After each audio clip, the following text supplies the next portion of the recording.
Welcome to Good Advice Givers, the podcast where real stories meet real solutions. Whether you're leveling up in life, navigating your hustle, or simply looking for wisdom that works, you're in the right place. We bring you straight talk, actionable tips, and uplifting conversations to help you grow in mindset, money, and motivation. Don't just listen, tune in weekly, download your favorite episodes, and if you love what you hear, donate to support the mission. Your support helps us keep sharing the good advice that changes lives. We're building a community of thinkers, doers, dreamers, and believers, and we want you in it. From interviews with entrepreneurs and creatives to personal reflections on real-world challenges, every episode is packed with practical value. Ready to grow with us? Let's get into it. Hey, ever start to think about how much can be crammed into, well, just a single date on the calendar? It's pretty wild when you look closely. Yeah, today we're going to pull back the layers on April 20th. It's a date that sparks very different images, very different feelings for people. That's right. The material you sent over, the many faces of April 20th, it really opened my eyes to just how much historical weight and, cultural weight this one day carries. We're going to explore why it's so globally recognized for cannabis culture, the whole 420 thing. Right. But also why it holds this really somber significance of being Adolf Hitler's birthday. Exactly.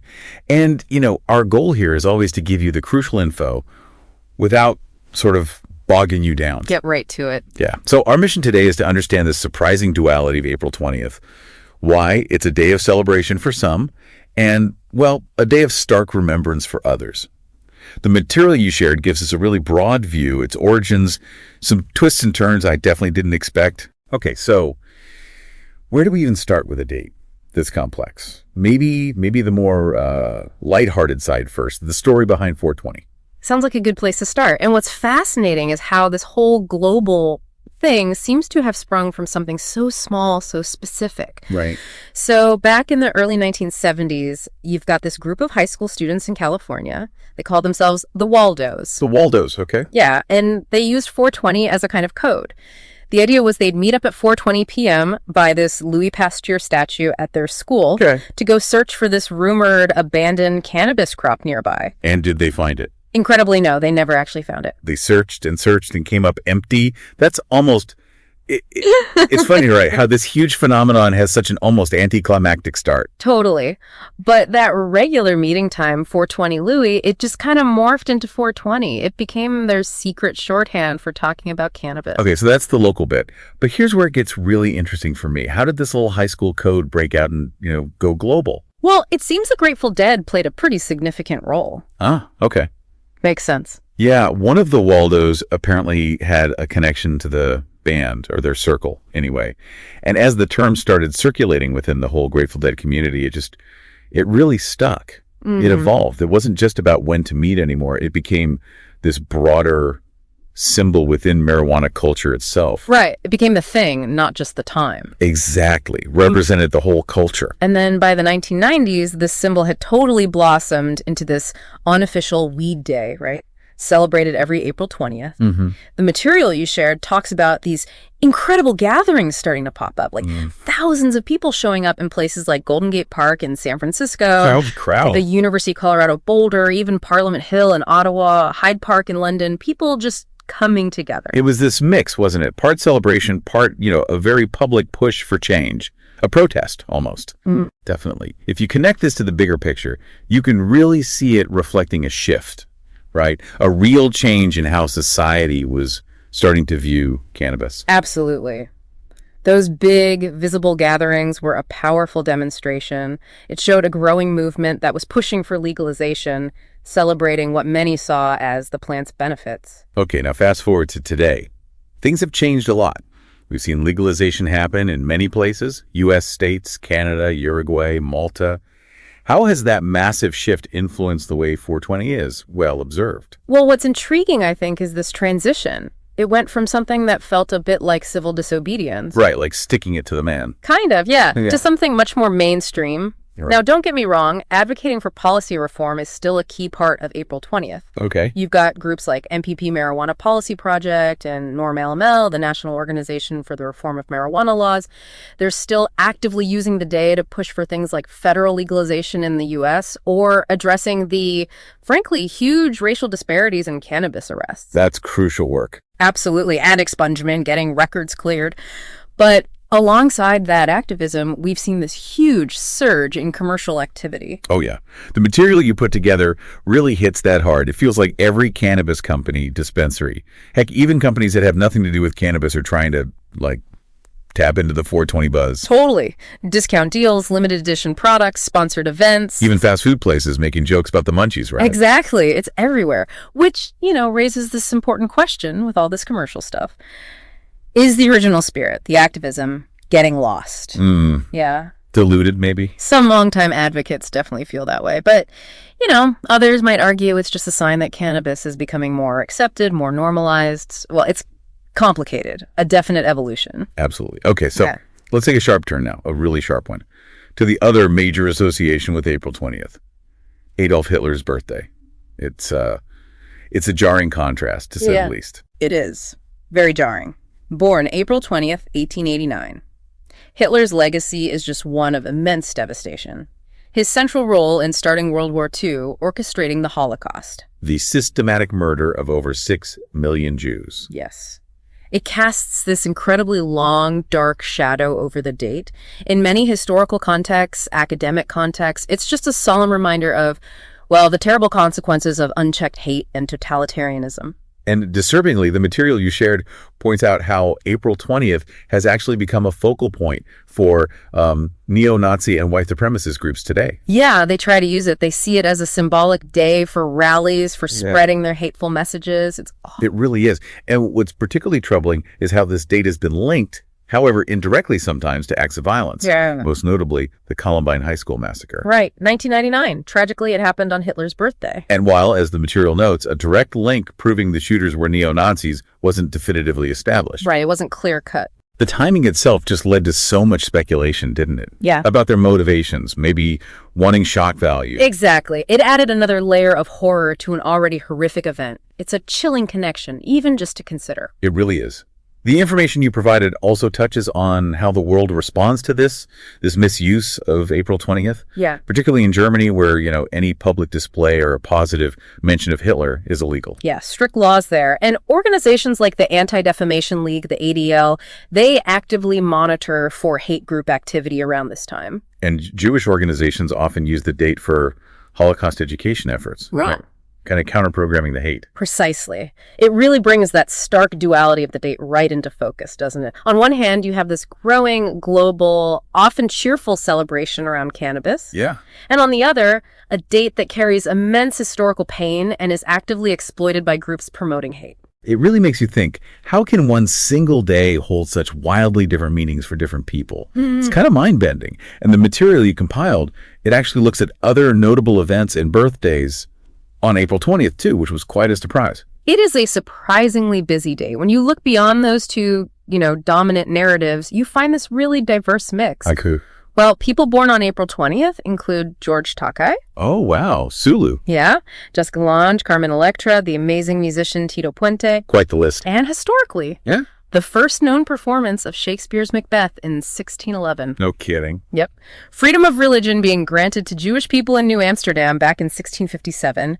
The Apollo 16 moon landing in 1972. And Columbine, of course, in 1999. Right. It really challenges the idea that this date is only about cannabis or only about Hitler. It's much more layered. Yeah, it throws a real curveball into how we think about why certain dates become so significant, doesn't it?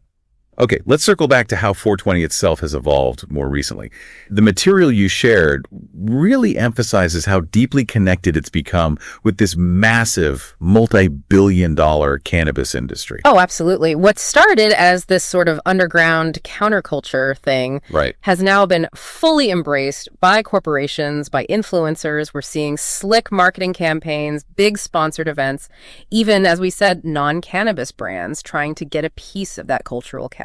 Trying to seem cool, basically. Pretty much become a major marketing moment on the calendar. But The information you provided also makes it really clear that the activism hasn't just vanished under all that commercial gloss. Not at all. April 20th is still a really important moment for pushing for changes in cannabis laws, right? Exactly. Advocates are definitely still using the day. They highlight the ongoing need for decriminalization, for federal legalization in the U.S. We talked about expunging records, making sure the legal industry is equitable, which is a huge issue, and expanding access to medical marijuana. The high visibility of 420 just gives them this powerful platform for these really crucial conversations. And it's not just about legal stuff anymore, is it? The material mentioned how 420 is also being used to spotlight the growing body of research around medical cannabis. That's a really significant aspect, yeah.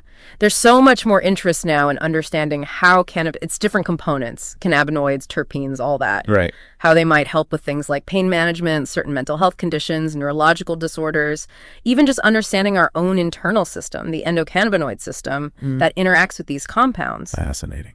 So April 20th becomes an opportunity to share these scientific advancements, cut through some of the old stigma with actual data. We'll be back after a quick break. Hey there. Welcome to Good Advice Giver. First, we want to start by saying a massive thank you for tuning in today.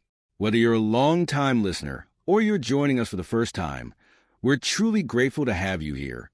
We know you've got a lot of options when it comes to podcasts, so the fact that you're spending your time with us means the world.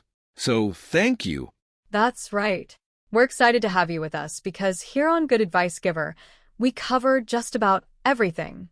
Whether you're interested in sports, relationships, sex, money, finances, business, digital marketing, music, education, movies, comedy, or something else entirely, we've got it all. No topic is off limits here, and we dive deep into real, meaningful conversations that matter. We've also got a mix of male and female hosts, so you're always getting a well-rounded perspective on every topic we cover. From business strategies to personal development, from car shopping to digital products like affiliate marketing, we bring a little bit of everything to the table. Our goal is to offer advice, insights, and some laughs along the way to make sure you feel welcome and engaged, no matter what brought you here. And it doesn't stop there. We're not just about giving great advice, we're about action. On this podcast, we even sell products and services we believe in, from affiliate marketing opportunities to cars and more. So whether you're looking to boost your business or find practical ways to improve your everyday life, you're in the right place. As always, we want you to stay connected with us. Be sure to download this episode so you can listen anytime, anywhere, whether you're commuting, working out, or just relaxing. And while you're at it, follow us on social media. We're on Instagram, Facebook, Twitter, you name it. That's the best way to stay in the loop for upcoming episodes, behind-the-scenes content, and even giveaways. And don't forget to subscribe to our YouTube channel. We're posting extra content there, including video podcasts and deep dive discussions you won't want to miss. Be sure to like, comment, and subscribe, and let us know what topics you want to hear more about. Lastly, check out the link below in the description for exclusive offers, resources, and more ways to connect with us. We're here for you, and we can't wait to bring you more valuable content. Thanks again for tuning in to Good Advice Giver. Let's get started. Plus, you just can't ignore how much 420 is just part of pop culture now. Oh, totally. The info you shared lists so many musicians practically synonymous with cannabis. Snoop Dogg, Wiz Khalifa, Cypress Hill, Bob Marley, obviously Rihanna, A.P. Rocky, Kid Cudi, Drake. Right. The list goes on. Right. And it's a recurring theme or joke or plot point in TV shows, movies. And don't even get me started on the internet memes. It's become so deeply woven into the cultural fabric. All those mentions, whether it's in song lyrics or, a funny scene in a movie, they all contribute to the ongoing normalization of cannabis. And it just further cements 420's place in the mainstream consciousness. Now, this next part of the material you put together I found really interesting. The whole complex relationship between faith, religion, and 420. It It's definitely not a simple picture. No, it's really quite nuanced. On one hand, you have many mainstream religions, historically at least, expressing opposition to cannabis use, often citing concerns about, impairment, potential for addiction, things like that. Catholic Church, Baptist, Orthodox Jewish streams, mainstream Islam. Okay.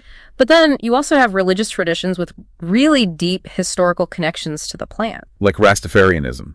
Exactly. For Rastafari, cannabis, or ganja, is considered a sacred herb used in reasoning sessions to aid meditation and spiritual insight. And others. Well, some Hindu sects, particularly those devoted to Shiva, have used cannabis in rituals for centuries. There's even mention in some ancient Taoist texts about its potential medicinal and maybe spiritual application. Wow.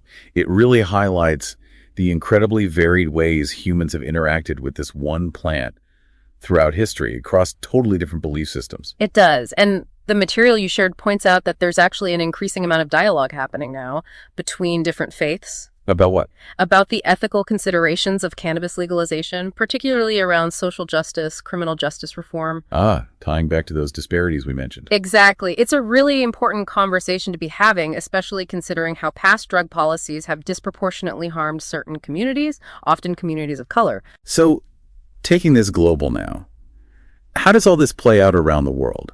The information you compiled gives a bit of a snapshot, right? How 420 is observed or maybe not observed in different countries. Yeah, it varies quite a bit, as you'd expect. In Canada, for instance, where cannabis is fully legal nationally, Right. Point 420 has become quite a large community gathering day. It's part celebration, part still a moment for political engagement, talking about how the legal system is working or not working. Okay. What about the Netherlands? Amsterdam's famous for its coffee shops. Interestingly, they don't have huge formal 420 celebrations in the same way, but they definitely see an uptick in cannabis-related tourism around that time. It's more of an ongoing culture than a single peak day, perhaps. In Jamaica, given the Rastafari connection. There, it tends to blend more seamlessly with Rastafarian spiritual practices. It doesn't have the same kind of commercial recognition you see in North America. In Germany. In Germany, the focus tends to be more on policy reform discussions and highlighting advancements in medical cannabis, which is legal there. Gotcha. And then there are places where it's completely different. Oh, yeah. Countries with emerging cannabis economies, maybe like Mexico or Thailand or South Africa, they might be slowly seeing 420 introduced as a concept. But in nations with very strict drug laws, Singapore, Saudi Arabia were mentioned. Yeah. Even acknowledging 420, certainly celebrating it publicly, could carry really serious legal consequences, punishable offenses. It really just demonstrates how much local cultural norms and, crucially, the legal framework shape the meaning and the actual observance of this date globally.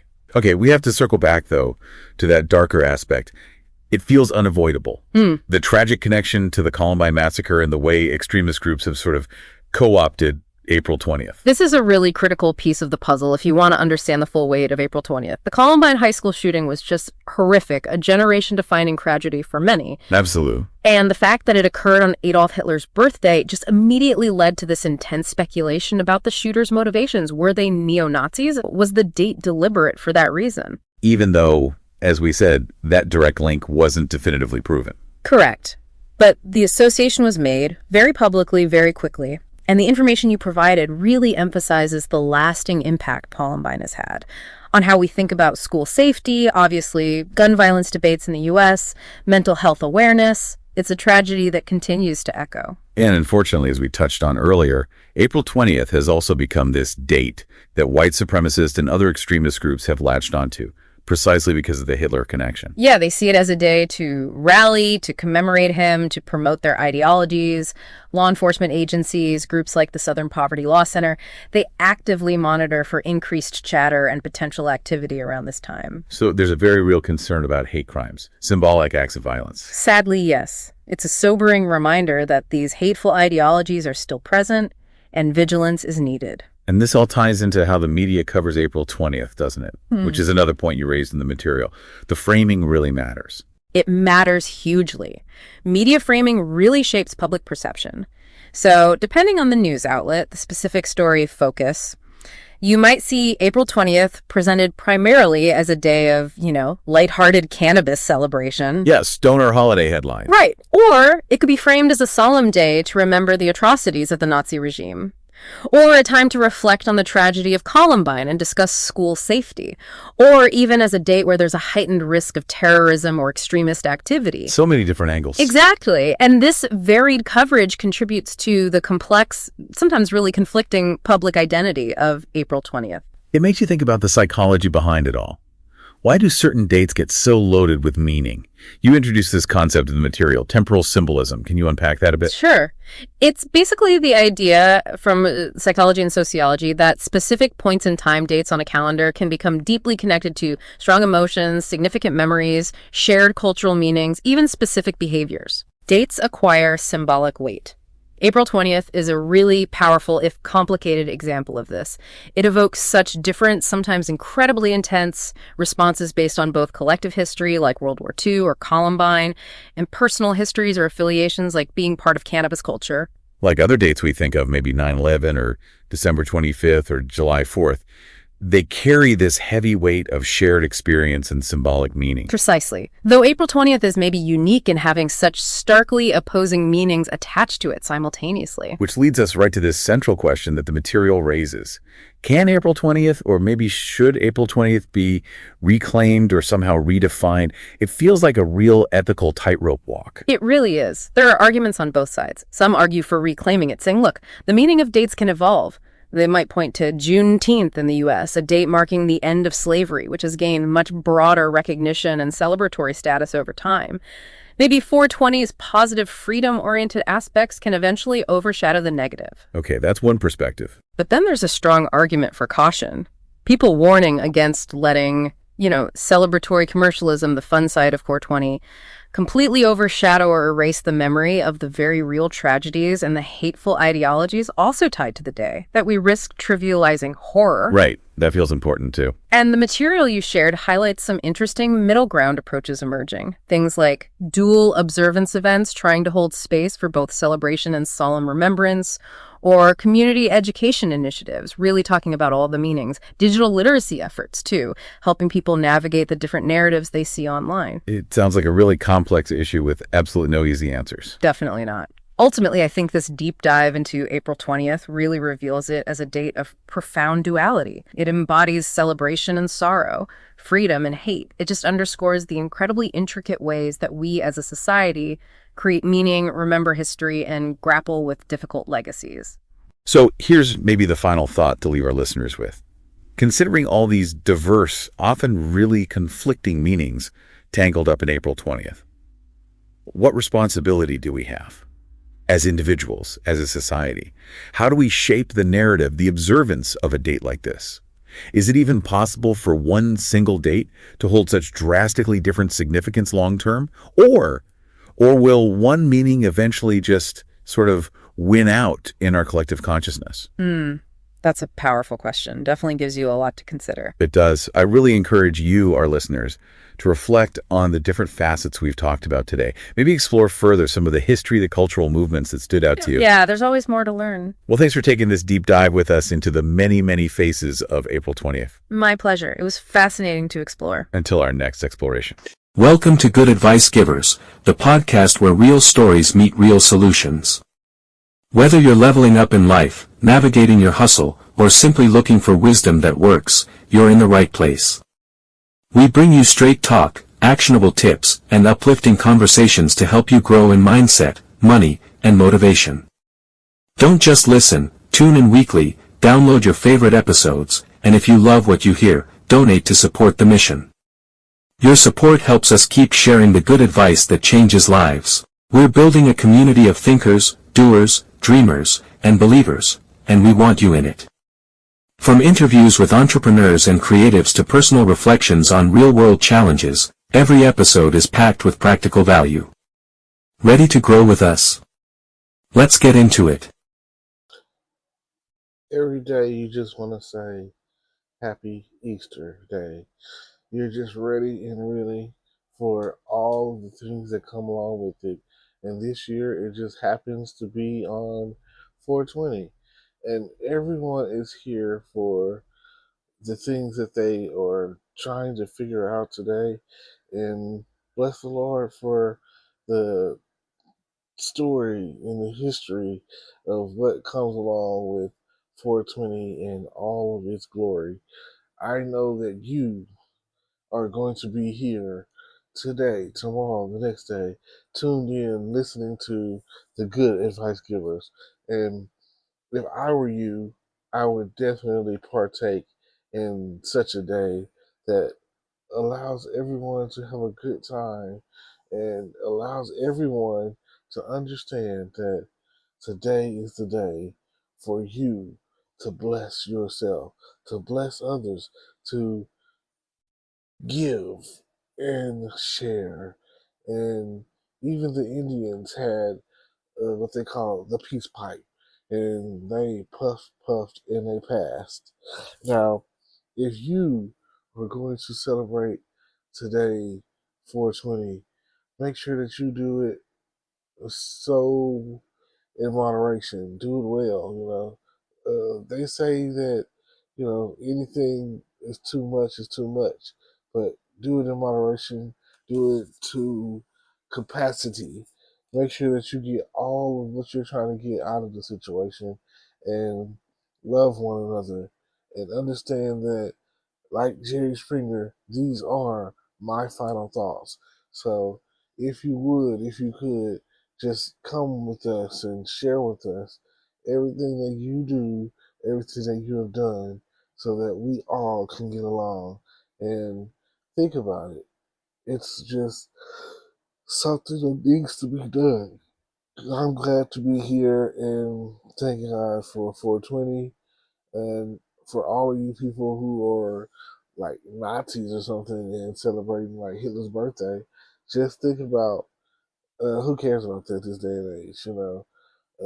It's more about 420 celebration of like partaking in cannabis and the legalization of, let's say, marijuana. You got so many names. Just know that we all are in love with Mary Jane. Thank you for tuning in, and this is me signing off. Thank you. Today is your lucky day. Today is the day that our $3 website works for you, paying you directly to your PayPal daily. Imagine $3 ongoing continuous payments to your PayPal account. Imagine falling asleep and waking up to $300 in your PayPal account. How would this make you feel? How could this help you? What bills could you pay? What kind of fun could you have? What does that retirement look like now? All for a one-time payment of $3. This website is DFY done for you, fully built and completely hosted, and never stops collecting payments for you. You have spent $3 on coffee on a regular, but that coffee won't help you create multiple streams of income. Click the link below.